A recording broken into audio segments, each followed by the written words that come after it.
Funding for this CyberWire podcast is made possible in part by LastPass. LastPass is an award-winning security solution that helps millions of individuals in over 70,000 organizations navigate their online lives easily and securely.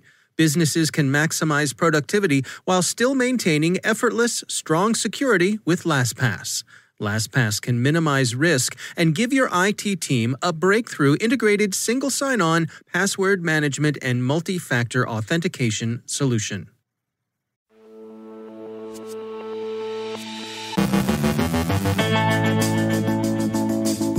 U.S. authorities warn that North Korea's Kimsuky APT is out and about and bent on espionage, with a little crypto-jacking on the side. As the U.S. elections enter their endgame, observers point out that the appearance of hacking can be just as effective for foreign influence operations as the reality. CISA continues to tweet rumor control and election reassurance. Joe Kerrigan shares developments in end-to-end encryption. Our guest is Biljana Lilly from RAND on Russia's strategic messaging on social media and the disinformation that may be part of it. Big Tech returns to Capitol Hill and another guilty plea in the strange case of eBay-related cyber stalking.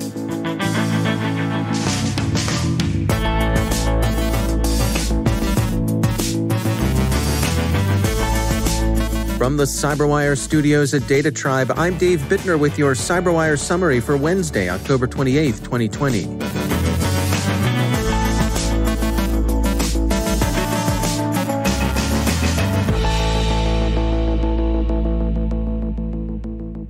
The U.S. Cybersecurity and Infrastructure Security Agency, the FBI, and U.S. Cyber Command yesterday issued an alert detailing the tactics, techniques, and procedures being used by North Korea's Kimsuky Group, a cyber espionage operation of that country's Hidden Cobra outfit. The Kimsuky APT has been around, the agencies think, since 2012, and they think spear phishing is the way it typically gains its initial access to its victims. It also uses water holing and other social engineering techniques to establish itself. Kimsuky's collection focuses on individuals and organizations in South Korea, Japan, and the United States, and the intelligence requirements it seeks to meet involve foreign and national security policy that affect the Korean Peninsula, especially with respect to nuclear policy and sanctions against the DPRK. The targets are either individual subject matter experts, think tanks, or South Korean government agencies. Should you be one of those targets, CISA, the FBI, and Cyber Command's Cyber National Mission Force recommend that you sharpen your defenses, move to a higher state of awareness, and up your game with respect to security awareness training and multi-factor authentication. That's actually good advice to anyone at any time, but it has particular salience if you're in the crosshairs of the Kimsuky Group. The operators have in the past posed as South Korean journalists and initiated contact with their targets under the guise of interview requests. Most of the initial preparation has been benign and designed to chum the waters for the eventual phishing email. The hook has often been Baby Shark malware. In addition to its interests in policy, Kimsuky has also shown a characteristically North Korean interest in theft, as Pyongyang doesn't pass up an opportunity to pull in revenue to redress its chronic financial woes that international sanctions have induced in the pariah state. It's not only think tanks and government agencies that get attention, but cryptocurrency firms and exchanges as well. And the APT is also known to engage in cryptojacking, installing coin miners on its victims' systems. So, Kimsuky's remit extends to both traditional espionage and apparently to revenue-generating cybercrime. Forewarned is forearmed. The Wall Street Journal, citing Facebook, says that with respect to election interference, appearance is more important than reality. You don't have to actually have hacked anything to have an effect, as long as people think you did. The consensus now, for example, is that the Iranian actors who impersonated the Proud Boys to send out threatening emails earlier this month had no special access to voter databases, although they said they did. It was enough that they could make people think they did, and that they could associate the Trump campaign with some discreditable and not particularly plausible threats of violence. If your goal is just disruption and the creation of doubt or suspicion, and Tehran seems to have adopted a kind of junior achievement version of Moscow's playbook with respect to the current U.S. elections, then you need not have actually done anything at all. It's disinformation as scareware. CISA Director Krebs has been tweeting advice and reassurance about election security in the few remaining days before voting concludes on Tuesday. Among the points he makes is that website defacements like the one the Trump campaign briefly sustained are just petty larceny noise of very little consequence. Those defacements, according to TechCrunch, were at the hands of altcoin scammers. Big Tech begins its latest round of appearances before the U.S. Senate today. Forbes predicts a lousy day for Facebook's Zuckerberg and Twitter's Dorsey. At issue in this round is the future of Section 230 of the Communications Decency Act, a law that gives online platforms the normally inconsistent protections of both a publisher, who can pick, choose, and moderate content, and a neutral public square, which doesn't. We're simplifying, but in broad outline, that's what Section 230 does. Senators are believed likely to express skepticism over online platforms' commitment to operating in a viewpoint-neutral way, or at least within as viewpoint-neutral a way as consensus deems possible. From such preliminary versions of their prepared marks as has become available, here's roughly how the two high-profile social media companies are expected to come out of the gate. Mr. Dorsey is expected to take a hard line against any changes to Section 230, citing it as an essential protection for Internet speech. Mr. Zuckerberg is believed to be more flexible, talking about the value of Section 230, but acknowledging that maybe it could do with some modifications to bring it up to date. His moderation has already led TechDirt, at least, to sneer at him as a sellout.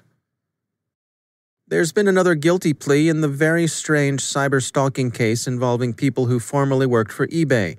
Reuters reports that Philip Cook, who'd been a supervisor of security operations at eBay's European and Asian offices, entered a guilty plea to conspiracy charges of cyber-stalking and witness tampering. Mr. Cook is among 7 defendants charged in the case involving harassment of a Massachusetts couple whose mom-and-pop online auction newsletter displeased the eBay brass. They're alleged to have harassed the couple on Twitter, had raunchy adult material delivered to their home in discreditable ways, and to have sent them disturbing packages like a bloody Halloween pig mask. Why the couple aroused so much ire among eBay's leadership is part of the mystery. Their newsletters seemed only occasionally and then mildly critical of the online auction giant. Skins must have been pretty thin around San Jose. 2 more guilty pleas in the case are expected this week.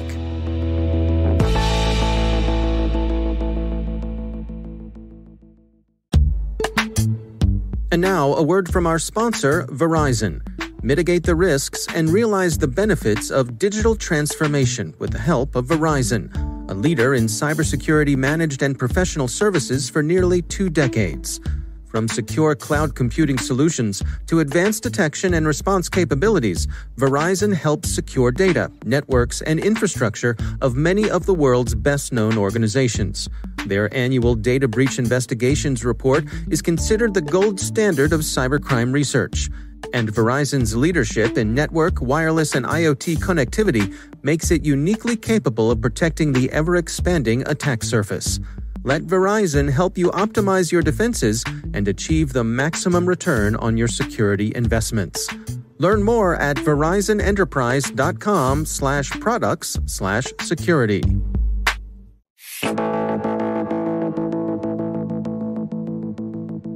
Biljana Lilly is a Pardee Fellow at the Rand Corporation, where she's a policy analyst on cybersecurity, disinformation, information warfare, Russian foreign policy, and NATO. She's the co-author of the recently published research titled Defending the 2020 U.S. Elections and Beyond, Hunting Russian Trolls on Twitter and Reddit with AI. For the Russian government, this is a part of Russia's strategy of warfare. And various experts and governments have described this strategy with different terms. Some have called it political warfare, others have called it hybrid warfare, hostile measures, the Gerasimov doctrine, you name it. But the Russians use a specific term in their doctrine, which is in Russian, informaционное противоборство, and we don't really have a direct translation in English. but usually we will translate it as information confrontation or information warfare. And disinformation in this particular strategy is a tool of warfare, and it aims to create chaos among us and divide us. And in the Russian mindset, this is a way to coerce a state and achieve information superiority over the adversary. And that is why my awesome co-author, Florentina Londu, on this research, and I decided to tackle the topic. We thought it was important enough to do that. Now, you're using the term Russian troll here, which of course is, has some baggage. Does the model specifically, is it able to differentiate just a Russian native attempting to speak in English, or can it actually dig deeper into the content for the specific type of content that content we would describe as being trolling? Yes, it differentiates between trolls and non-native English speakers, specifically Russian. Yes, we did our model in several steps and made sure that the model differentiates between actual Russian trolls and actual Russian speakers who still decide to generate content in English. And we used several different data sets to train our model. And one of them specifically to make this distinction between the Russian writing in English and the troll writing in English is that we use the model of Russians who have written essays in English, and those Russians are native Russian speakers and they write in English as a second language. So the model was trained on exactly identifying the linguistic features that a Russian will likely not get entirely right when writing in English based on that data set. And so where do you hope this goes next? Is this something you're all going to put out in the world? Are you going to share this? Oh, absolutely, yes. We are planning, so what we published right now was a short blog, and we are writing a more detailed analysis, detailed paper that also describes every step of the process. And we also plan on making our data set and all the analysis that we run public as well. And we hope that social media companies could benefit from this. Maybe they're already using some analysis like this or some algorithm and model like this. But we, as you know, Facebook and Twitter and other social platforms, when they release information about accounts they have taken down, they don't really usually tell us exactly how they have identified those accounts. They say that they use technical indicators, but we don't really know whether maybe they're already applying a model like this. And maybe that's why when we trained our model on data already released by Twitter, maybe our model had such high accuracy and precision because exactly Twitter used a very similar model to identify those profiles. We don't really know for sure.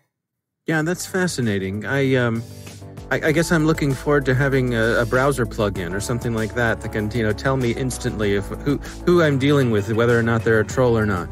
That would be fantastic. I think that would be a step in the right direction. If we could get to that level, that will make me so happy. That's Biljana Lilly from the Rand Corporation.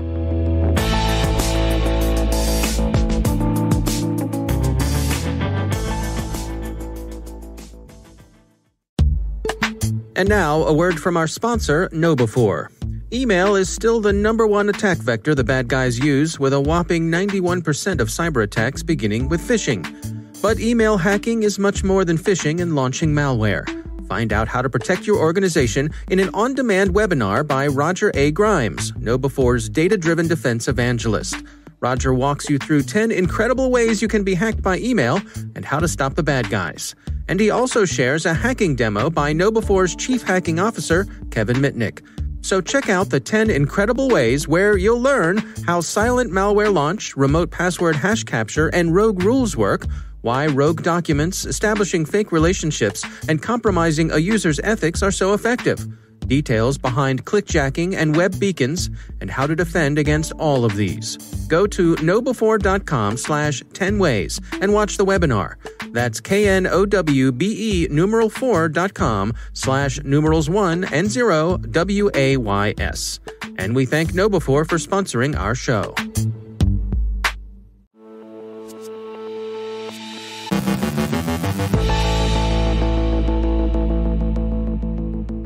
And joining me once again is Joe Carrigan. He's from the Johns Hopkins University Information Security Institute and also my co-host over on the Hacking Humans podcast. Hello, Joe. Hi, Dave. Interesting article you brought to my attention. This was over on the ZDNet website, and it's titled, "The Encryption War is On Again, and This Time Government Has a New Strategy," written by Steve Ranger. Right. Joe, another round in the crypto wars? What's the latest here? So this is talking about end-to-end encryption, which is an application that allows me to send information to you with nobody in the middle being able to read it. So we share our keys, and then our public keys, and then we can send each other messages. And there's no hope of decrypting it, at least not without finding some vulnerability or knowing the keys, right? So it's reasonably secure. Well, these 7 governments, this is the US, UK, Canada, Australia, New Zealand, and now India and Japan, are worried about the use of end-to-end encryption. And they are trying to persuade big tech companies to reduce the level of security that they offer to their customers, according to the article. And they start off the opening statement, "We, the undersigned, support strong encryption." And they agree that it is important to protecting privacy, data, intellectual property, trade secrets, cybersecurity, and in repressive states, it protects journalism, human rights, and defenders of other vulnerable people.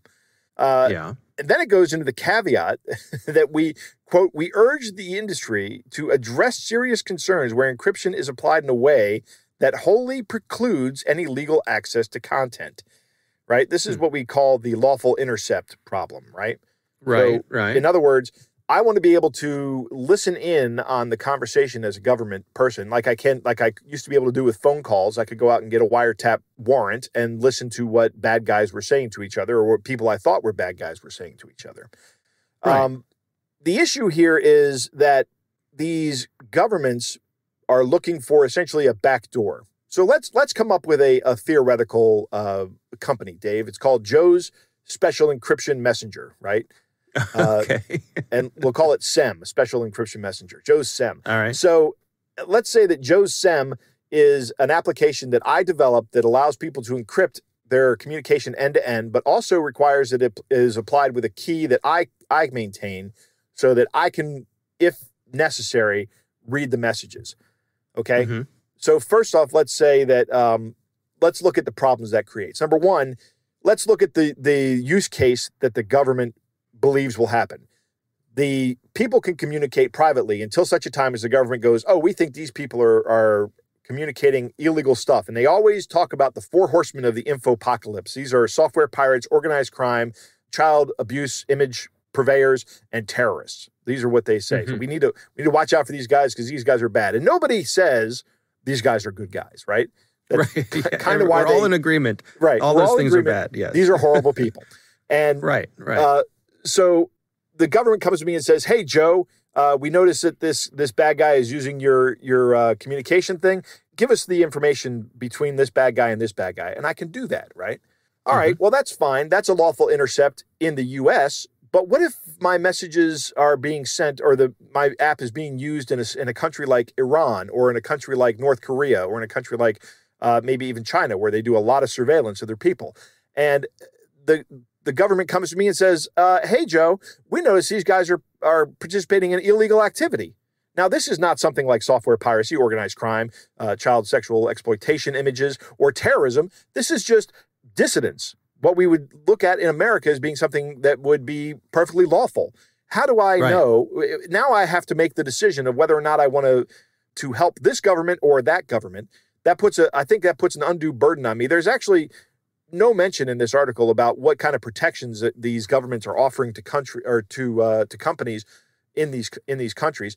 That's issue number one. Issue number two is, what happens if my key gets loose, right? This is just another surface area, right? Another point of attack. Now if somebody knows that I have the keys that can decrypt all the communication, I'm going to become a big target. If they get that information, if they get that key, that private key that encrypts all the traffic, then they're going to have access to it. Or even if they just get a collection of keys, they're still going to have access to all the communication.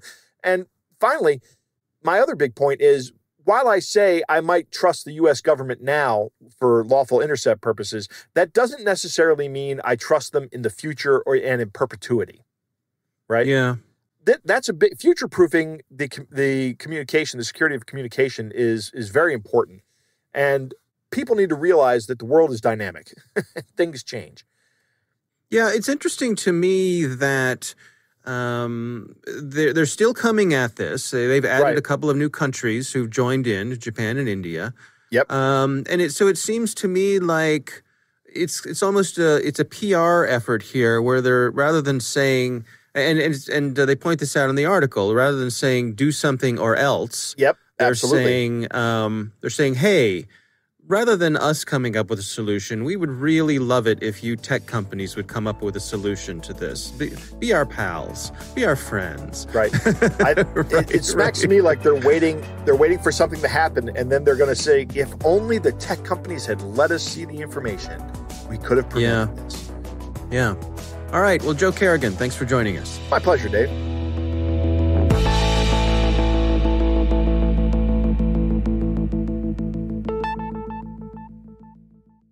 Thanks to all of our sponsors for making the CyberWire possible, especially our supporting sponsor, Proofpoint's Observit, the leading people-centric insider threat management solution. Learn more at observit.com.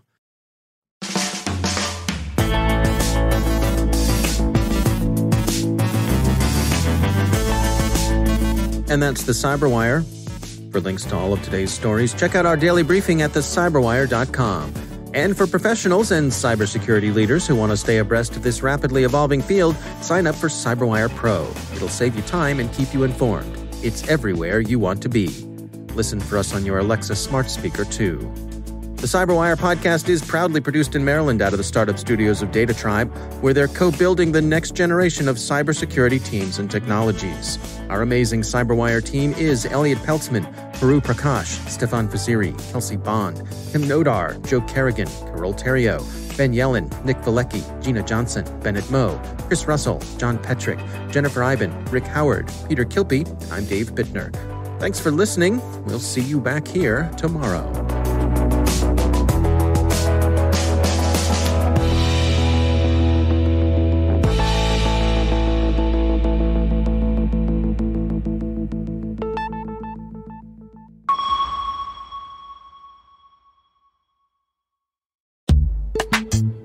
It's time to take a moment to tell you about our sponsor, Tanium. Today, we rely on endpoints for everything from remote work to mobile banking, telemedicine, and online learning. That's why managing and securing these endpoints has never been more important.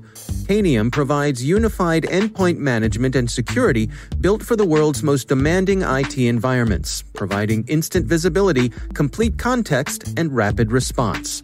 That's why all 6 branches of the U.S. Armed Forces and half of the Fortune 100 trust Tanium to protect their IT operations. Join Tanium at this year's Converge 2020 virtual event to learn about the latest advances in unified endpoint management and security, connect with industry peers, and hear directly from other leading technology partners like Google Cloud and Salesforce.